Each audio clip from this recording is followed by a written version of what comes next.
ओम ओम ओम सत्यम परम धीमहि। सत्य स्वरूप परमात्मा का ध्यान करते हुए आप सबों के मंगल कामना करता हूँ। आज लॉकडाउन के 52 दिन पूरे हो गए हैं। ऐसा लगता है कि ये कोरोना कोविड-19 अब हम लोगों के जीवन का एक अभिन्न अंग बनता जा रहा है। आज अब हमें दरकार है कि हम किस तरह से शारीरिक रूप से एवं मानसिक रूप से अपने आप को स्वस्थ रखें। मानसिक रूप से स्वस्थ रखने के लिए हमें सूर्य स्नान, मेडिटेशन, फ्री एक्सरसाइज, संपूर्ण बदन में तेल लगाना, नाभि तथा गर्दन में विशेष रूप से ध्यान देना, ये सारी बातें हमें मानसिक रूप से हमें स्वस्थ बनाने में योगदान करेगी।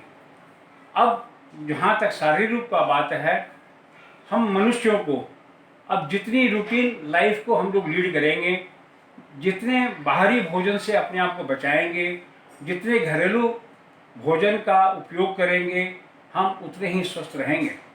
आज मेरे ख्याल से अब अगर किसी के मन में फास्ट फूड या जंक फूड या बाजार की होटलों को खाने का मन में आता है, तो ये दुर्भाग्य की बात है। घर के अंदर में एक से एक रुचिकर भोजन बनाए जा सकते हैं जो हमारे हेल्थ के लिए बिना केमिकल के भी होते हैं। सुबह के नाश्ते में हम लोगों को पहले जो है गर्म पानी अपने आप को पी लें। गर्म पानी के अंदर में त्रिकुटु का प्रयोग मैंने पहले भी कई बार बताया था। त्रिकुटु का मतलब हो गया सौंठ, मरीच, पीपल। समान मात्रा में लेने से ये हमारे अग्नि की पूर्ण रूप से रक्षा करेगा, हमारे डाइजेशन पावर को ठीक रखेगा। अब इसके निर्माण की प्रक्रिया 100 ग्राम आप करके ले लीजिए। 300 ग्राम आपका बन गया। 300 ग्राम का मतलब हो गया आपकी मिनिमम 90 से 100 पुड़िया। ये एक आदमी के लिए अपने को 3 ग्राम रखना है। परिवार के हिसाब से उसकी मात्रा को बढ़ाई जा सकती है। वो जैसा परिवार होगा उसी हिसाब से बन जाएगी। 3 ग्राम की मात्रा में बनाया हुआ त्रिकुटु जल आप दिन भर पीने से आपकी दिन भर की रुचि भोजन के प्रति रहेगी, खाए हुए का रस बनेगा, डाइजेशन पावर आपका ठीक रहेगा। अब है नंबर 2 में आती है ग्रीन टी। ग्रीन टी का प्रयोग आप 1 से 2 बार करें। ये बहुत अच्छी एंटीऑक्सीडेंट है। अब मैं चूंकि चाय की एक आदत है, चाय को मैंने विशेष रूप से बनाने की चेष्टा की है और वो इम्यून सिस्टम के साथ साथ आपके हृदय को, आपके लंग्स को भी बहुत अच्छे ढंग से देखेगी। उसके लिए आपको एक छोटा सा फॉर्मूला बता रहा हूँ, कृपया नोट कर लीजिए। सबसे पहले आपको लेना है तुलसी, सूखी या कच्ची। 10-15 पत्ते तुलसी के हो जाए। सूखी हो तो 1 चम्मच आप वैसे ले सकते हैं। इसके बाद आता है पुदीना। पुदीना के 5-6 पत्तों का 3 से 5 पत्तों का धो के टुकड़ा आप चाय के उसमें आप डाल दीजिए। ये मैंने नाथद्वारा जब मैं गया था तो वहाँ पर मैंने देखा था कि इस मंदिर के बाहर में लोग पुदीना को देके चाय बनाते हैं और वो बहुत स्वादिष्ट चाय होती है। और वैसे भी पुदीना का जो गुण होता है एंटीऑक्सीडेंट के साथ साथ डाइजेस्टिव भी होता है, तृष्णा को भी शांत करता है। इसीलिए तुलसी के साथ आप पुदीना को डाल दीजिए।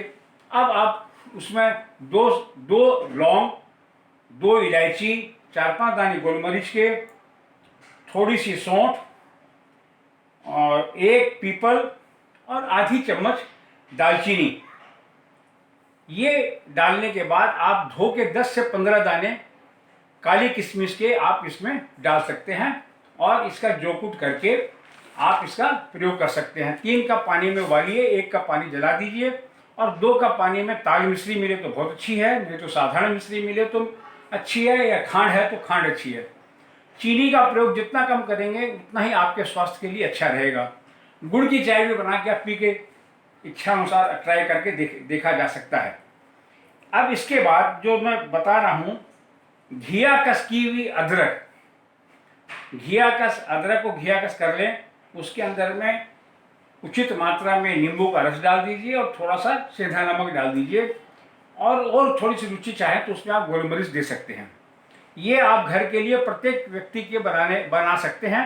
इसके 2-3 टुकड़े आप भोजन के पहले अगर आप करते हैं तो एक स्वादिष्ट और सलाइवा सिक्रेशन की वृद्धि होने के साथ आपकी भोजन की अच्छी रुचि हो जाएगी। त्रिकुटि का मैंने बता दिया, इसका बता दिया। अब जो है मुख्य बात है, कभी कभी कुछ ये उग्र ये गर्म पदार्थों का प्रयोग करने से पेट में एक तरह की गर्मी हो जाती है। उस गर्मी को व्यवस्थित रूप से करने के लिए 2 मुख्य आइटम जो अपने घर में मिलता है वो है मोटी सौंफ और धनिया। कच्चा पक्का सौंफ और कच्चा पक्का धनिया, दोनों को जैसे मैंने 25-25 ग्राम वो ले लिया, 25-25 ग्राम ये ले लिया, और 100 ग्राम आपने मिश्री ले ली, और इसका जोगुट करके आप रख लीजिए एक डब्बे में। और दिन भर में 3-4 बार जब भी आपको इच्छा हो थोड़ा थोड़ा चूसते रहिए। इससे आपको किसी भी प्रकार की एसिडिटी भी नहीं होगी और दीपन पाचन का कार्य पूर्ण रूप से अच्छा हो जाएगा। ये तो हुई एक सामान्य प्रक्रिया मैंने बताई। अब जो विशेष जो मैं बता रहा हूं, नस्य। नस्य एक ऐसी प्रकृति है जिसमें सब जगह बताया जा रहा है कि भाई आप अपने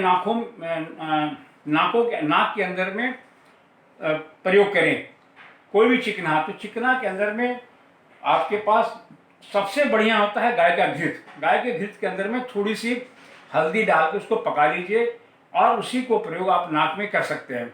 इसके बाद आता है औषधि युक्त जो तेल है वो होता है अनु तेल। अनु तेल का भी प्रयोग आप 2-2 ड्रॉप्स कर सकते हैं, लेकिन इसके पहले अगर एक छोटी सी प्रक्रिया आप करते हैं तो वो आपके हक में बहुत अच्छी रहेगी। गर्म पानी के अंदर में तौलिया भिजाकर मुंह का सेक कर ले, गर्दन का सेक कर ले। इससे क्या होगा, एक वहाँ की वातावरण आपकी प्यूरिफाई हो जाएगी, और जो नोजल जो आप जाएंगे पीछे सर की तरफ इधर से करके जब आप डालेंगे तो दोनों बूंदों में, दोनों नाकों में 2-2 बूंद डालने से और उसको अच्छी तरह से टांगने से मस्तिष्क में भी जाएगा। हो सकता है आपके गले में भी आ जाए, उसके लिए चिंता करने की बात नहीं है। इसके बाद आप गंडूस कीजिए। गंडूस के अंदर में गर्म पानी कीजिए। गर्म पानी में आपको नमक की इच्छा तो नमक कीजिए, सादा पानी की इच्छा तो सादा पानी कर दीजिए, कहीं कोई प्रॉब्लम नहीं है। आप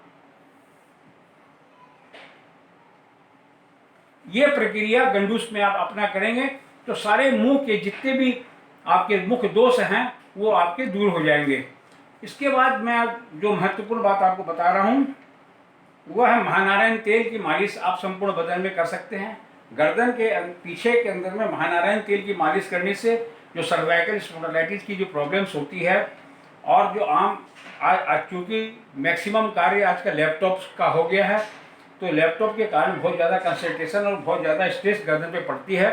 तो ये महानारायण तेल की जो मालिश है उन बच्चों के लिए, उन नवयुवकों के लिए, नवतियों के लिए बहुत ही उपयोगी रहेगा। इसके बाद मैं आपको जो बता रहा था नाश्ते के रूप में जो मैं आपको महत्वपूर्ण बात बता रहा हूँ वो आप लिख लीजिए। बड़ा सुंदर सा नाश्ता है।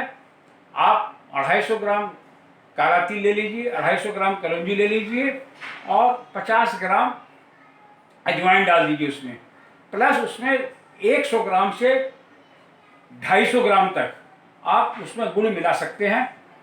बढ़िया से साफ कर लीजिए, काले तिल की धुलाई कर लीजिए और गुड़ की मात्रा कम बेसी आप आवश्यकता कर सकते हैं। क्योंकि अगर शुगर का रोगी है तो उसको गुड़ की मात्रा कम कर दीजिए, और अन्यथा बच्चे या नवयुवतियाँ लेना चाहें तो उसमें मात्रा में आप बराबर का भी गुड़ प्रयोग कर सकते हैं। ये एक अद्भुत नाश्ता है जो कि आपके सारे शरीर के जितने भी विटामिन्स हैं, केमिकल्स हैं, वो सब में बड़ा उपयोगी रहेगा और आप बहुत अपने आप को स्वस्थ भी महसूस करेंगे। अब सुबह के नाश्ते में जो भी आपको रुचिकर फल, अवेलेबल फल, अनवांटेड कुछ नहीं, वांटेड फल जैसे केला है, पपीता है, चिक्कू है, अब तो आम का सीजन हो गया, आम है, जो उचित फल मिले पेट भर के खाइए। दिन में भोजन में आप सत्तू की रोटी भी बना के खा सकते हैं। उसमें चना का सत्तू, जौ का आटा, मकई का आटा, गेहूं का आटा, बाजरा का आटा, जो मिले। सवाल ये नहीं कि अपने को बंधना है, बंधना नहीं है, अपने को सहज रूप से सब चीज को काम को करना है, सहज रूप से उसको बनाइए। सलाद अगर हो सके सलाद दिन में ले लीजिए। शाम के समय में हल्का फुल्का आपको नाश्ते की तरह चूड़ा ले लीजिए, सुहारी बनवा लीजिए, पीठा बनवा लीजिए, जो आपकी रुचि अनुसार इडली बनवा, जो भी आप घर में बना सकते हैं वो बना के अपना प्रयोग कीजिए। और साथ साथ रात के भोजन के अंदर में अपने भोजन के साथ सूप का प्रयोग अवश्य करें। उसमें सहजना डाटा को कंपल्सरी रखें। सहजना डाटा एक बहुत अच्छी वस्तु है जो कि 80 प्रकार के वायु के ऊपर भी उसका फंक्शन है, उसका प्रयोग कीजिए। और अंत में एक जो महत्वपूर्ण बात बताता हूँ, जो आपके घर में जो महिलाएं हैं उनको प्रत्येक कार्य में सहयोग दीजिए। उनको अगर आपको कुछ भी नहीं आता तो जैसे भी हो, जिस रूप में भी हो, आप अपने परिवार की अन्य सदस्यों को के साथ साथ आप स्वयं भी जुड़कर उनके कार्य में सहयोग करें। उससे उनको बहुत अच्छा लगेगा और वो एक उत्साह भी उनको रहेगा कि भाई मैं अकेली नहीं खट रही हूँ, मेरे साथ अन्य खटने वाले भी हैं। इति शुभम। जय धन्वंतरी, जय आयुर्वेद। अगर कोई आपको कुछ प्रश्न पूछना हो, कभी कुछ बात समझना हो तो आपका स्वागत है। पुनः आप सबों को धन्यवाद देता हूँ। शुभम शुभम शुभम। जय धन्वंतरी, जय आयुर्वेद।